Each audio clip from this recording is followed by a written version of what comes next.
ยได้มองมีเวลาสิติดต่อไปตอนนี้ติดทิ้งบ่ได้คนข้างกายของเอ่ยสิว่า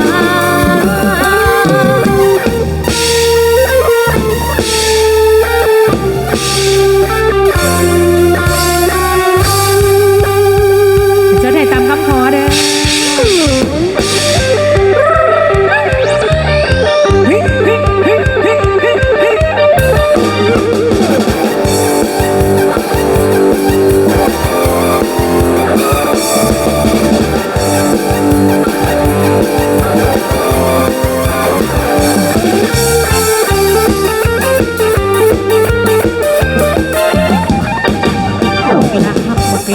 บักละค่ะหัวเปียกสิโตกลับไปหาเด้อบักละจ้าเอ้ยอยากเด้อถ้าได้เด้ออย่าเฝ้าจอใจเมื่อวันว่าบ่ได้มีคนเดียว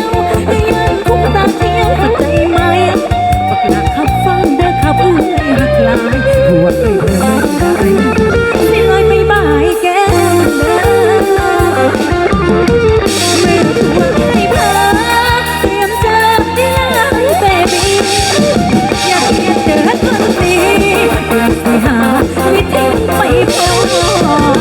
หากที่หาอยู่บอกได้เลยเขาดีบ่พอถ้าเอ่ยแน่ได้บอกรับรองน้องสิถึงใจถ้าเอ่ยได้เดินก่อนคำถ้าเอ่ยได้บอกก่อนคำสิเฝ้าสิฟังเลยออกไปหาบ่โดนดอกได้ให้สัญญาใส่บักกาลองส่งโดมันสิขับรถไปหาอย่าบอกให้กันหัวเอ่ยเพ้อ